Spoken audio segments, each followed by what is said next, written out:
What's going on, everybody? What is up, fam? Let's talk about this crazy story that completely blew my mind.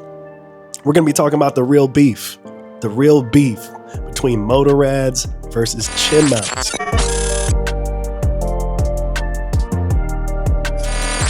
Anyways, welcome back to the channel. Today I'm going to be breaking down the real story behind the beef between MotoRadds and Chinmounts. Something that I've seen all over social media. I've seen people comment about which one is better, which one is worse, who copied who. So anyways, imagine if you were building something original, grinding to innovate, then someone you trusted uses your own information to copy your product and essentially start their own company as a competitor. That's allegedly what happened and what went down between MotoRadds and the founder of Chinmounts. But according to MotoRadds, here's what really happened with actual proof, screenshots, etc., to kind of back up their claims, right? So back in 2017, MotoRadds launched the first ready-made chin mount for motorcycle helmets. No more zip ties, no more glue, sketchy DIY setups, anything like that. It was clean, plug and play, and took off very fast on Amazon. Then in 2018, the founder gets a DM from an account called @2wheelshub, right? Asking for free mounts for promotion as an influencer. Turns out it was Matthew Inglage, I think it's Inglage. I don't know how to pronounce his name, but he's the founder of Chinmounts, or he later started the company Chinmounts. MotoRadds founder shared all that information with this guy because he was excited and he was new to the game. And not long after that, Chinmounts was born, basically. Matthew Inglage started Chinmounts. He started selling 3D printed versions of the same idea, essentially. Fast forward to 2020, MotoRad levels up their game again, designing a flexible chin mount with a steel core and silicone coating. This is something similar that you see me using, but now it's made better. I think they called it the Flex Series at first, and then, I think they called it the Flex Series. Anyways, it changed the game. It basically fit every single helmet. This wasn't copied. It was designed from scratch. So they didn't just go to like a Chinese manufacturer and say, give us something generic that you've already made. They designed this from in-house and it was designed from scratch. But after launching it, guess what happened? Chinese clones started hitting the market and Chinmounts began selling the same identical design. It wasn't developed in the house. It wasn't original, but MotoRadds says it was the same knockoff rebranded bullshit that was resold on the market. And a little background, if you guys don't know much about Chinese companies, I'm not saying they're all bad, but generally speaking, when you have something innovated or made through some type of Chinese manufacturer, you have to make sure that you get legal paperwork, and even then it's still very hard to hold them accountable from selling knockoffs, right? It's just something that comes with the game. It sucks, but anything that you have made, if it's an original idea, you can guarantee that not long after you've had it made or whatnot, you're going to start seeing rebranded clone products hitting the market. So they're going to see your good idea and they're going to say, hey, we also want to cash in on this as well. So it's going to happen. It sucks, but it happens. Things started getting shady, right? MotoRadds started getting fake emails about adhesives, polymers, chemicals, specs, all that under vague names like from social media, like quote unquote Charles from Vancouver.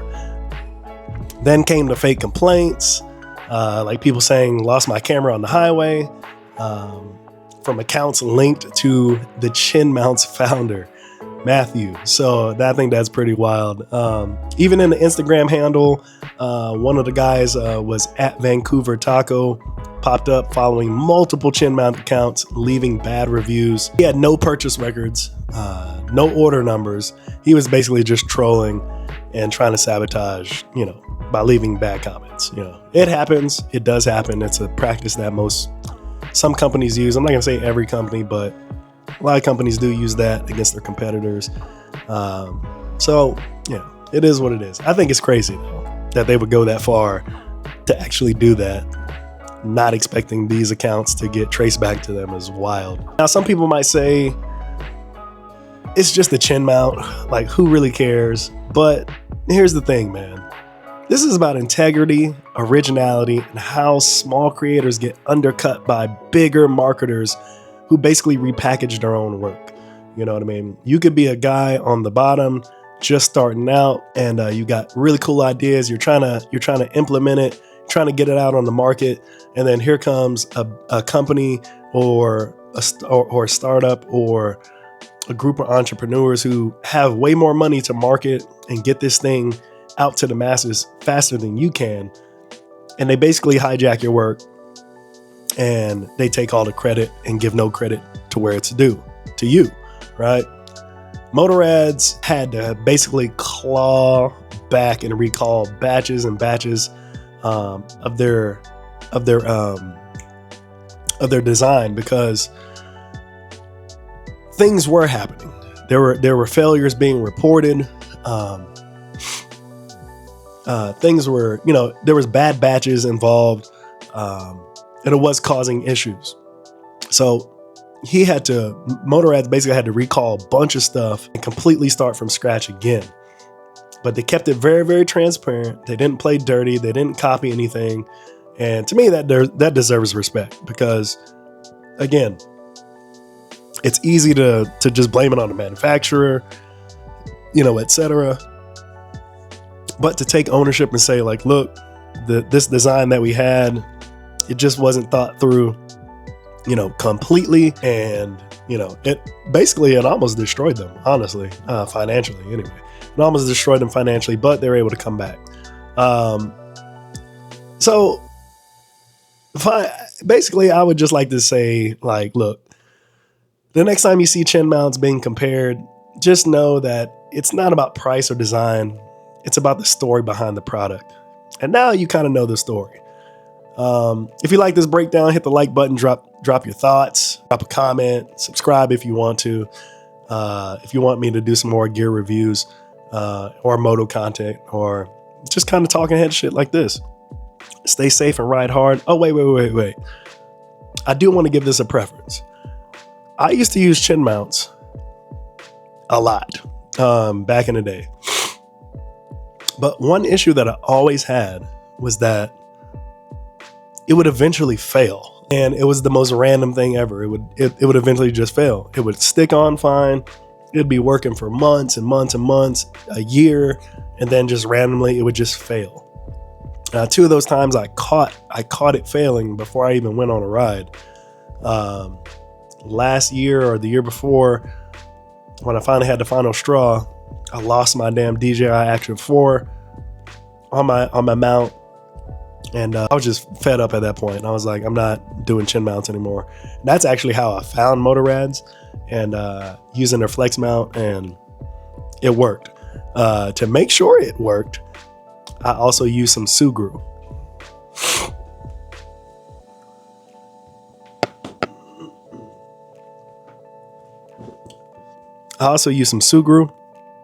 And while Subaru doesn't look the best, you know what I mean? To me, it gives me an extra peace of mind to know that it's going to stay on, because Subaru does not fall off at all.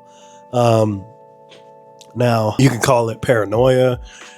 You can call it whatever you want, right?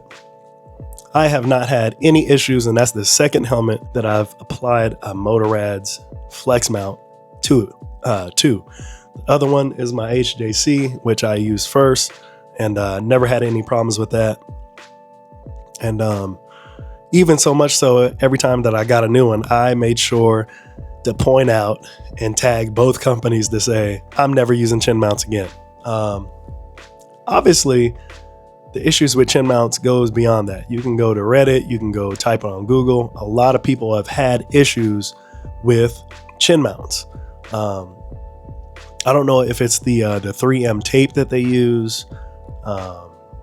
I've gone through every single I've gone through every single thing that I could do with chin mounts to prove that what I was doing was absolutely correct by even shooting a video showing me heating up the 3M tape like it was suggested, and then sticking it on, and then testing after 24 hours, testing the strength to see if it would separate.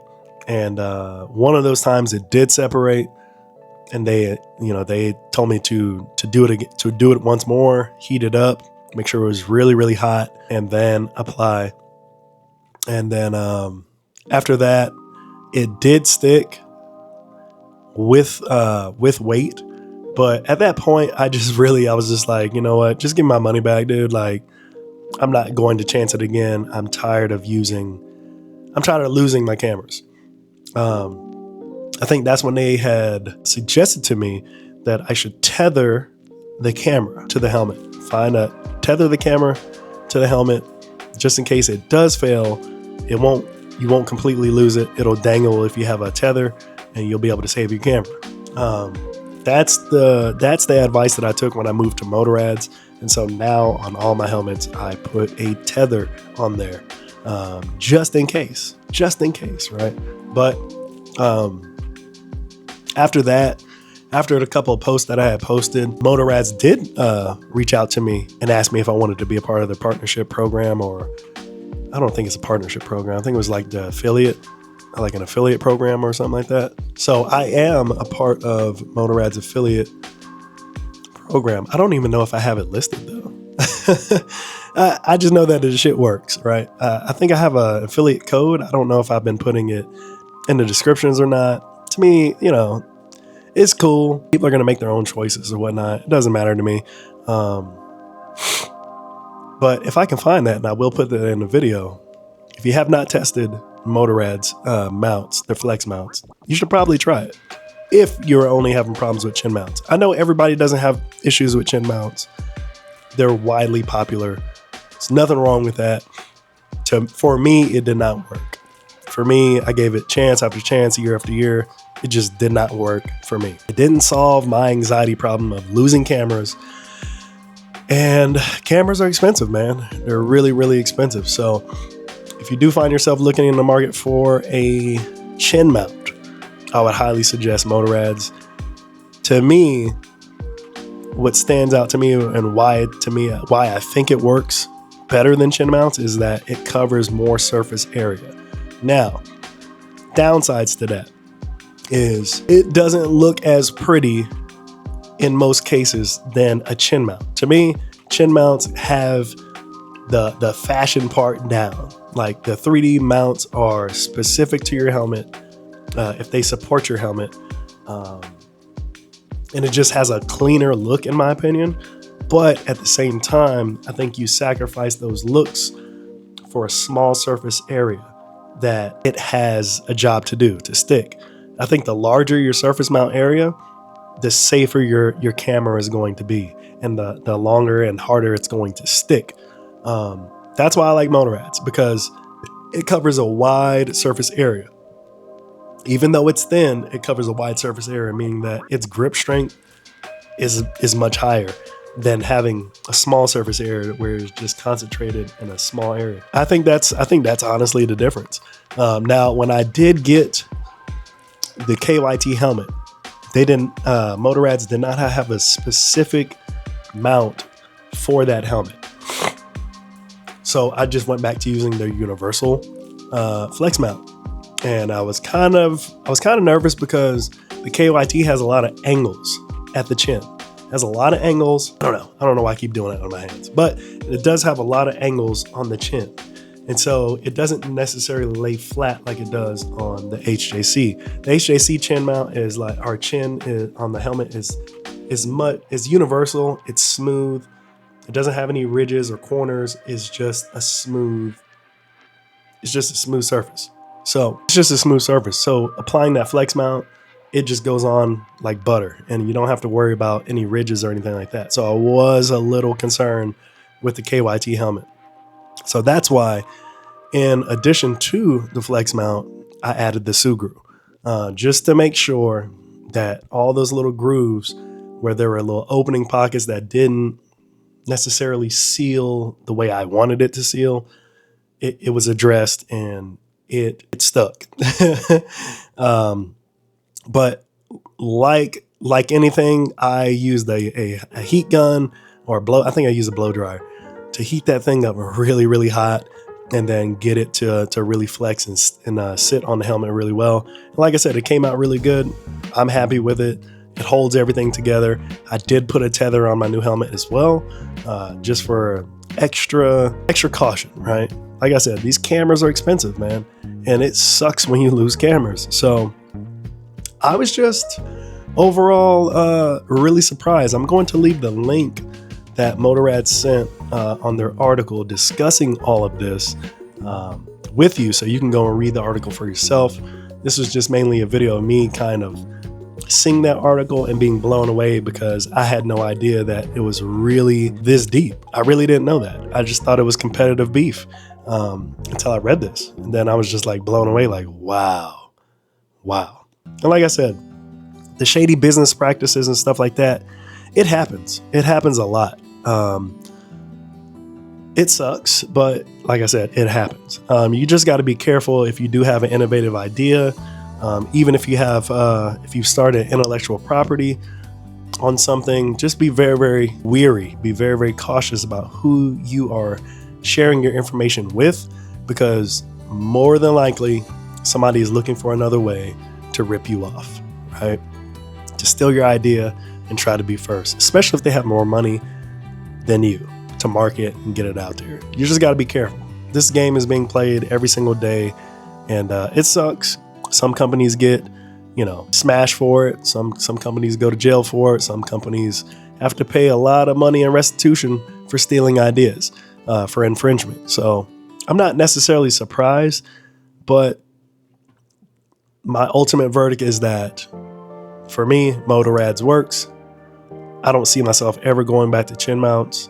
I just don't, until they innovate a better idea, something with more surface area. Again, Chinmounts has a really, really good design, 3D design built for each specific helmet. I just think it needs to be larger. Obviously, they don't want it to be that much larger to take away from the aesthetics of helmets. I get it. And that's why people use them more. But I think that more and more people you're starting to see with more flex mounts, because again, they're tired of losing the cameras. But anyways, I'm going to be providing screenshots that were in the article, so you guys can see that, all that good stuff. You can kind of read through it and make your own decision. That's crazy to me though. Absolutely nuts. Anyways, I'll catch you guys in the next video. Peace.